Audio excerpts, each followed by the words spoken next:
집을 놨어야하는데 생각한 걸 써야지. 자, 이제 잡시다. 누워. 누구? 알겠어. 오늘의 책은 뭐게? 이상한 나라의 앨리스. 비룡소 클래식. 이상한 나라의 앨리스. 꿀벌 마야도 재밌었는데. 지금 녹음 중이야? 야스. 자, 제1장. 토끼 굴 속으로.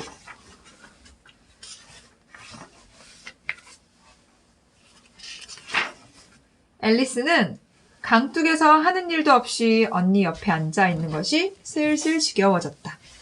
언니가 읽고 있는 책을 한두 번 슬쩍 들여다보았지만 책에는 그림도 대화도 없었다. 앨리스는 생각했다. 그림도 없고 대화도 없는 책을 도대체 왜 보는 거야? 그래서 곰곰이 한번 따져보았다. 딴에는 열심히 생각한다고 했지만 더운 날씨 때문에 아주 졸리고 머릿속은 멍했다. 데이지로 꽃다발을 만드는 건 재미있겠지만 그렇다고 그것 때문에 굳이 일어나서 꽃을 꺾어야 하나 하고 바로 그때 분홍 눈의 하얀 토끼가 갑자기 앨리스 옆을 휙 지나쳐갔다. 그다지 특별하거나 이상할 일이랄 것도 없다. 토끼가 혼잣말로 이런 큰일 났군 큰일 났어 이러다가 늦겠는데? 하고 말하는데도 앨리스는 이상하게 느껴지지 않았다. 나중에 곰곰이 생각해보니 정말 이상한 일이었는데 그때는 모든 일이 아주 자연스럽게 생각되었다. 하지만 토끼가 조끼 주머니에서 시계를 꺼내보고 바쁘게 서둘러 가는 일이 눈앞에서 벌어지자 앨리스도 몸을 일으킬 수밖에 없었다. 주머니가 달린 조끼를 입거나 시계를 꺼내보는 토끼는 한 번도 본 적이 없었다. 순간 호기심이 생긴 앨리스는 들판을 가로질러 토끼를 쫓아갔다. 다행히 산울타리 아래에 나 있는 커다란 토끼 굴 속으로 쏙 들어가는 토끼를 가까스로 볼 수 있었다. 앨리스는 곧장 토끼를 따라 들어갔다. 어떻게 다시 밖으로 나올지는 아예 생각도 못했다. 토끼굴은 터널처럼 한참 뚫려 있다가 갑자기 아래로 푹 꺼졌는데 너무 갑작스럽게 꺼지는 바람에 앨리스는 멈칫할 새도 없이 깊은 굴 속에 빠지고 말았다. 굴이 아주 깊은 것이거나 아니면 앨리스가 아주 천천히 떨어지는 모양이었다.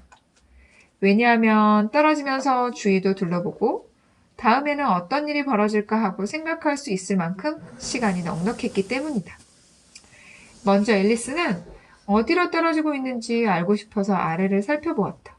하지만 밑은 너무 어두워서 아무것도 보이지 않았다. 그래서 이번에는 옆으로 눈을 돌렸다. 그랬더니 못에 걸린 사진과 선반들이 벽에 가득했다. 선반 옆을 지나치면서 단지 하나를 집어들었다. 단지에는 오렌지 마멀레이드라는 표가 붙어 있었는데 실망스럽게도 속은 텅 비어 있었다.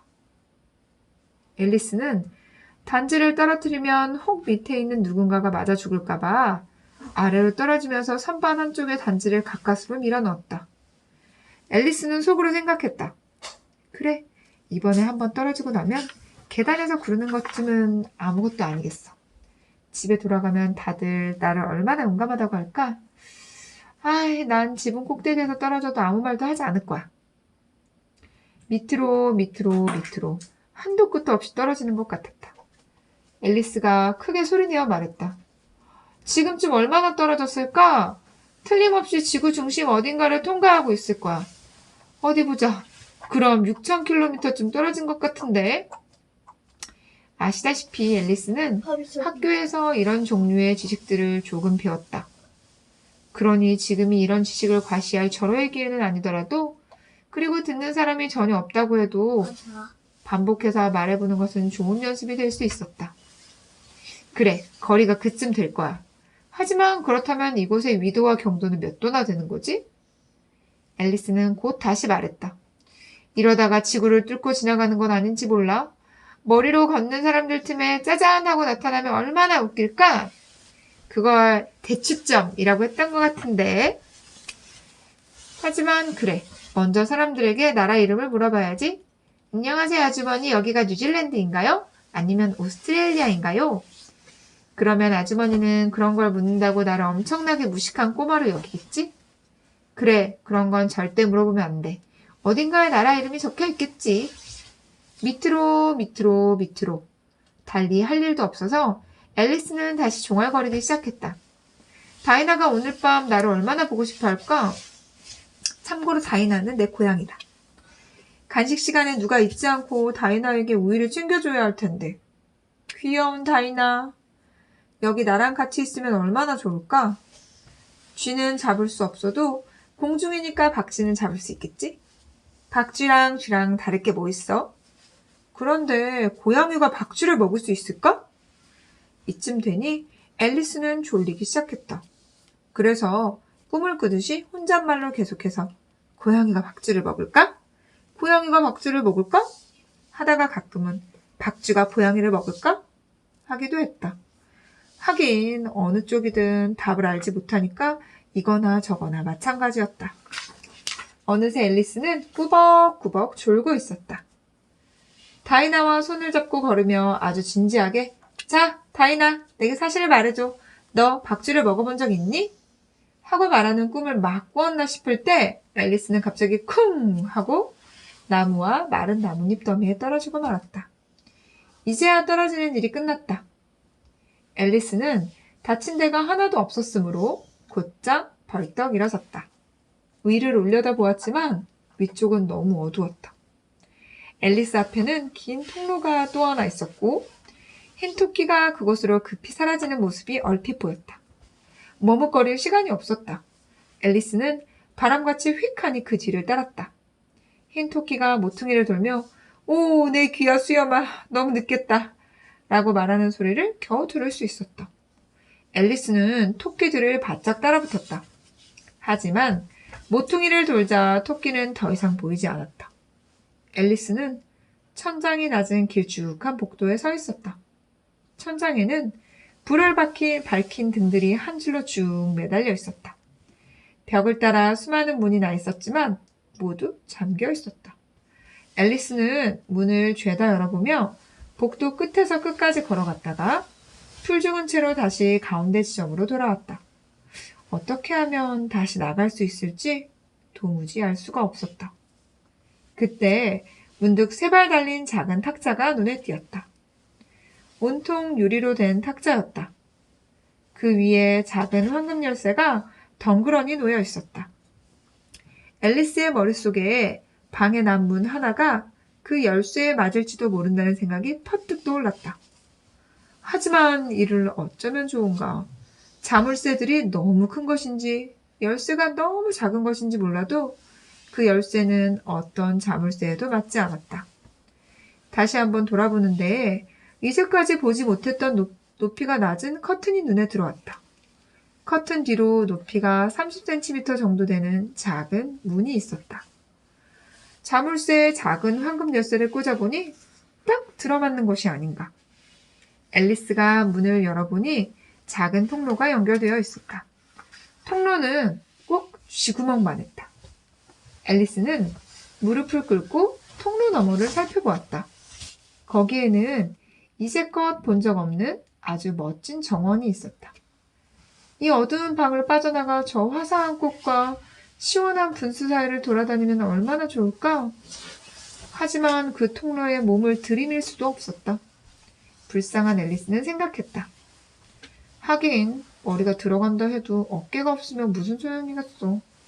망원경처럼 내 몸을 구멍 속에 쏙 집어넣을 수 있다면 얼마나 좋을까? 시작하는 방법만 알고 있다면 한번 해볼 수 있을 텐데. 아시다시피 이제까지 기상천외한 일들이 하도 많이 일어나서 앨리스는 아주 불가능한 일은 없다고 믿었다. 작은 문 옆에서 기다려봐야 별 뾰족한 수가 없는 것 같아 앨리스는 다시 탁자로 돌아왔다. 혹시 다른 열쇠가 놓여있지는 않을까? 아니면 망원경처럼 사람을 접어넣는 방법이 쓰인 책이라도 있지 않을까? 바라면서. 그랬더니 이번에는 탁자 위에 작은 병 하나가 놓여 있었다. 아까는 없었는데. 병 목에는 종이 꼬리표가 달려 있었는데 크고 멋진 글씨로 날 마셔요 라고 적혀 있었다. 날 마셔요? 말은 그럴듯했지만 우리의 영리한 앨리스는 서두르지 않았다. 아니, 먼저 잘 살펴봐야지. 독성이라는 표시가 있는지 없는지. 앨리스는 불에 대거나 사나운 맹수들과 기분 나쁜 괴물들에게 잡아먹힌 아이들에 대한 짤막한 이야기 몇 편을 읽은 적이 있었다. 그것은 다 친구들이 가르쳐준 간단한 규칙을 잊어버려서 일어난 사고였다. 그러니까 벌겋게 달아오른 부직갱이를 너무 오래 들고 있으면 손을 댄다든지, 날카로운 칼을 너무 가까이 하면 손가락을 벤다든지 하는 사실들 말이다. 앨리스는 병에 독성이라는 표시가 있는 것을 많이 마시면 뻔히 탈이 난다는 사실을 결코 잊지 않았다. 그러나 그 병에는 독성이라는 표시는 없었다. 그래서 앨리스는 위험을 무릅쓰고 맛을 보았다. 맛이 아주 좋았다. 앨리스는 단숨에 다 마셔버렸다. 아, 기분이 이상해. 망원경처럼 내 몸이 착착 접히고 있는 것 같아. 정말로 그랬다. 앨리스는 키가 이제 25cm로 줄어들었다. 저 멋진 정원으로 이어지는 작은 문을 통과하기에 딱 맞는 키가 되었다는 생각이 들자 앨리스의 얼굴이 환해졌다. 하지만 키가 너무 줄어드는 건 아닌지 싶어 잠시 기다려야 했다. 앨리스는 조금 걱정이 되었다. 내가 다 타버린 초처럼 완전히 없어져 버릴지도 몰라. 그러면 난 어떻게 될까? 앨리스는 그런 걸 본 기억이 나지 않아 초가 다 타고 나면 어떻게 될까 머릿속으로 그려보았다. 한참이 지나도 별일이 없자 앨리스는 곧장 정원으로 갈 생각이었다. 하지만 가엾은 앨리스. 문 앞에 이르러서야 작은 황금 열쇠를 탁자 위에 두고 온 것이 생각났지 뭔가. 열쇠를 가지러 다시 탁자로 돌아가 보았으나 열쇠가 손에 닿지 않았다. 유리를 통해 열쇠가 빤히 들여다보았다. 탁자 다리를 타고 올라가려고 애써 보았지만 너무 미끄러웠다. 여러 번 시도한 끝에 지쳐버린 가엾은 앨리스는 주저앉아 그만 엉엉 울고 말았다. 앨리스가 아주 날카로운 목소리로 자신을 야단쳤다. 뚝 그쳐! 그렇게 울어봤자 무슨 소용이 있니? 당장 그치는 게 좋을걸? 대체로 앨리스는 자신에게 아주 좋은 충고를 한다. 물론 충고를 따르는 일은 거의 없다. 그리고 가끔은 아주 심하게 야단을 쳐서 눈물을 쏙 빼놓기도 했다. 또 한 번은 혼자 하던 크로켓 경기에서 자신을 속였다는 이유로 자기 뺨을 때리려 했던 일도 있었다. 이 이상한 아이는 두 사람인 척하는 것을 아주 좋아했던 것이다. 가엾은 앨리스는 생각했다. 하지만 지금은 두 사람인 척 해봐야 소용없어. 품이 있는 한 사람이 되기에도 부족할 판에. 곧 앨리스의 눈이 탁자 밑에 놓인 작은 유리 상자에 닿았다. 상자 안에는 아주 작은 케이크가 들어있었고 그 위에 건포도로 날 먹어요 라는 글씨가 아름답게 장식되어 있었다. 그래, 이걸 먹겠어. 그래서 내 키가 더 커진다면 열쇠를 집을 수 있겠지? 그리고 만약 더 작아진다면 문틈으로 빠져나갈 수 있을 거야. 어떤 경우든 정원으로 나갈 수 있어. 그럴 수만 있다면 어떤 일이 생겨도 괜찮아. 앨리스는 케이크를 조금 먹어보았다.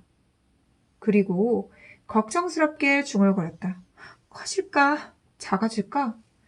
앨리스는 손을 머리 위에 올리고 어느 쪽으로 자라고 있는지 보려 했지만 너무나 놀랍게도 키는 여전히 똑같았다.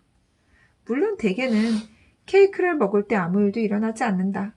하지만 기상천외한 일에 익숙해진 앨리스에게 평범한 일은 재미없고 시시하기만 했다. 그래서 앨리스는 케이크를 집어들고 순식간에 다 먹어치웠다. 제2장 눈물 웅덩이. 막 이상해가지네? 앨리스가 소리쳤다. 앨리스는 너무 놀란 나머지 바르게 말하는 법을 순간 잊어버리고 만 것이다. 이제는 세상에서 가장 큰 망원경처럼 몸이 늘어나고 있잖아. 잘 있어, 내 발아. 아래를 내려다보니 발은 거의 보이지 않게 점점 멀어지는 것 같았다.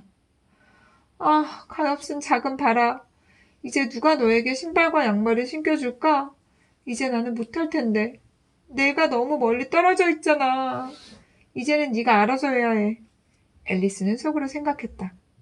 그래도 바르게 잘해야 해. 그렇지 않으면 내가 가고 싶은 대로 움직여주지 않겠지? 어디 보자. 크리스마스 때마다 새 부츠를 한 켤레씩 사주어야겠다. 그리고 어떻게 할 것인지 계획을 세웠다. 그래, 우편 배달부를 시켜보내면 되겠다. 자기 바란데 선물을 보내면 얼마나 우스울까? 그리고 이렇게 써놓으면 얼마나 웃기겠어? 벽난로 앞 깔개 위에 사는 앨리스의 오른발 귀야. 사랑하는 앨리스가. 정말 말도 안 되는 소리만 하고 있어. 바로 그 순간 앨리스는 복도 천장에 머리를 부딪혔다. 이제 앨리스의 키는 거의 3미터가 다 되었다. 앨리스는 작은 황금 열쇠를 얼른 집어들고 급히 정원 문으로 달려갔다. 가엾은 앨리스. 앨리스는 옆으로 누워 한쪽 눈으로 정원을 들여다보는 것밖에 아무것도 할 수 없었다. 지금은 아까보다 더 밖으로 나가는 것이 어려워졌다. 앨리스는 주저앉아 다시 울음을 터뜨렸다. 앨리스가 중얼거렸다. 너 부끄러운 줄 알아라? 너처럼 다 큰 애가, 이렇게 울고만 있다니. 당장 그쳐! 어서! 하지만 앨리스는 그칠 줄을 모르고 눈물을 몇 양동이나 더 쏟아냈다. 결국 복도 중간에 10cm 깊이쯤 되는 커다란 물웅덩이가 생겨나고 말았다. 조금 뒤에 멀리서 후다닥 하는 발소리가 조그맣게 들렸다. 앨리스는 얼른 눈물을 닦고 다가오는 것이 무엇인지 보았다. 아까 그 흰 토끼가 되돌아오는 중이었다. 흰 토끼는 옷을 멋지게 차려입었다. 한 손에는 흰 가죽 장갑 한 켤레가, 다른 한 손에는 커다란 부채가 들려 있었다. 흰 토끼는 종종 걸음을 치며 혼자 중얼거렸다. 공작부인. 늦으면 미친 듯이 화를 낼 텐데. 앨리스는 아주 절실했던 터라 누구의 도움이라도 구하고 볼 판이었다. 앨리스는 흰 토끼가 다가오자 낮고 수줍은 목소리로 말을 걸었다. 선생님. 흰 토끼가 깜짝 놀라 펄쩍 뛰더니 흰 가죽 장갑과 부채를 떨어뜨리고는 어둠 속으로 쏜살같이 달아나 버렸다. 앨리스는 부채와 장갑을 집어들었다. 복도가 무척 더웠다. 앨리스는 부채질을 하면서 이렇게 말했다. 이럴 수가. 오늘은 모든 일이 너무도 이상해. 어제까지만 해도 보통 때와 다름없었는데 내가 밤새 바뀌어버린 걸까? 가만 생각 좀 해보자. 오늘 아침에 일어났을 때 뭐가 달랐나? 약간 다른 느낌이었던 것도 같은데. 하지만 내가 같은 사람이 아니라면? 다음 질문은 말이야. 도대체 내가 누구인 거지? 이건 정말 대단한 수수께끼네. 그리고 앨리스는 자기와 나이가 같은 아이들을 하나씩 되짚어 보았다. 자기가 그들 중 한 아이로 변신한 건 아닌지 알고 싶어서였다. 내가 에이다가 아닌 건 확실해.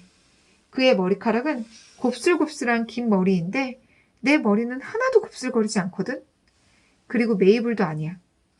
난 모르는 게 없는데? 그 애는 맞아. 아는 게 별로 없잖아. 게다가 그 애는 그 애고 난 나야. 맙소사. 하나같이 다 아리송해. 내가 알고 있던 모든 것을 지금도 알고 있나 한번 확인해 봐야겠어. 어디 보자. 4 곱하기 5는 12고 4 곱하기 6은 13이야. 또 4 곱하기 7은 이런. 이렇게 하다가는 20까지 갈 수가 없잖아. 하지만 구구단은 중요하지 않아. 지리 공부를 해보자. 런던은 파리의 수도이고 파리는 로마의 수도이고 로마는 아니야. 다 틀렸어. 틀림없어. 난 메이블로 변한 게 틀림없어.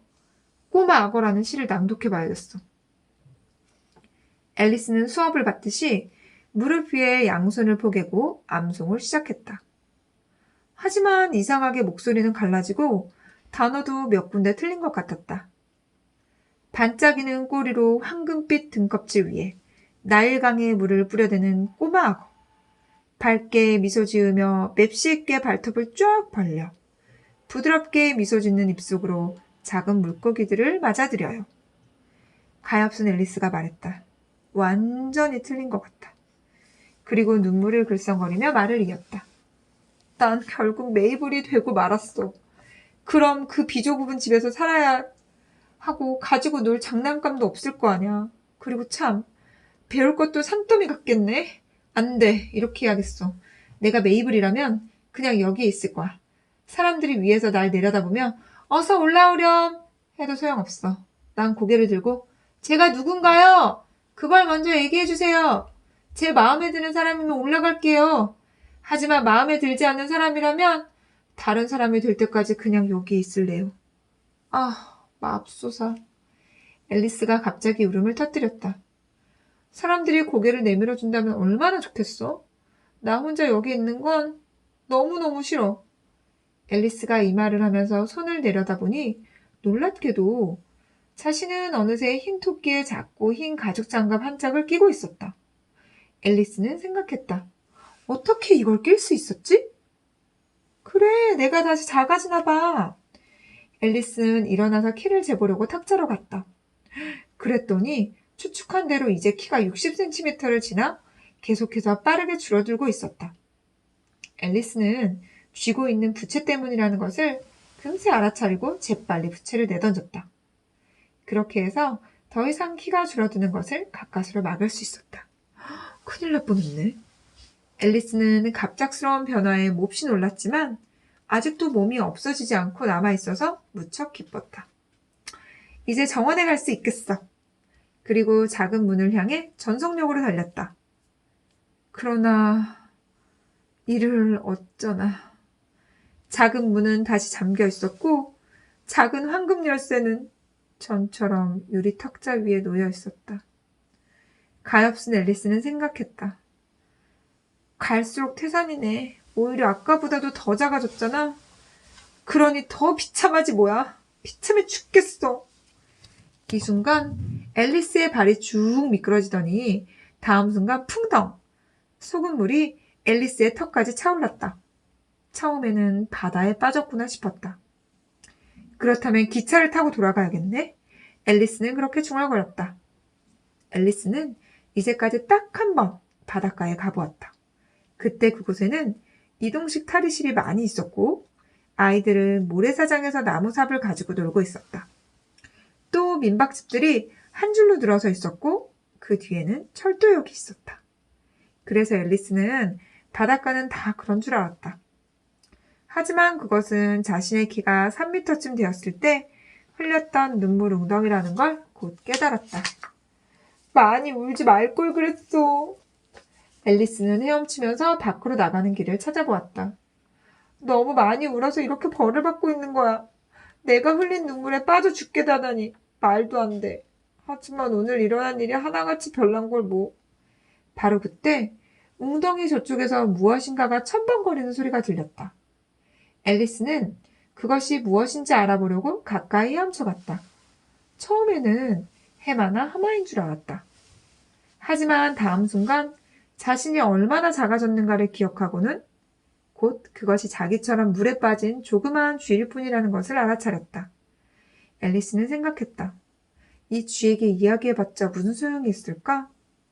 하긴 모든 게 이상하게 짝이 없으니 쥐가 말할 수 있을지도 몰라. 어쨌든 한번 말을 걸어본다고 손해볼 건 없겠지?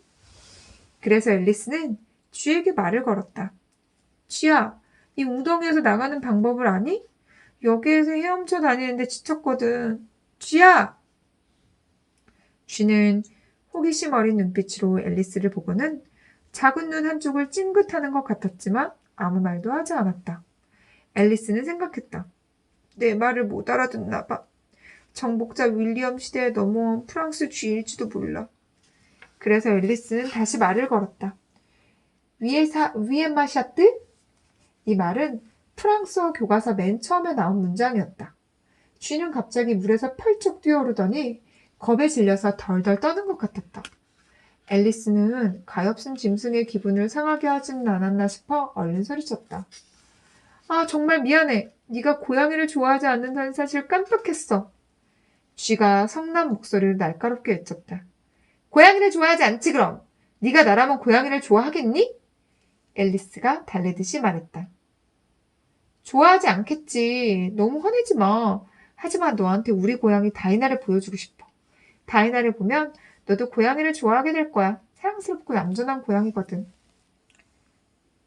무이엔마 시어뜨는 내 고양이는 어디에 있니? 라는 뜻이래. 앨리스는 물 웅덩이 속에서 느릿느릿 헤엄치며 반쯤은 중얼거리듯 말했다.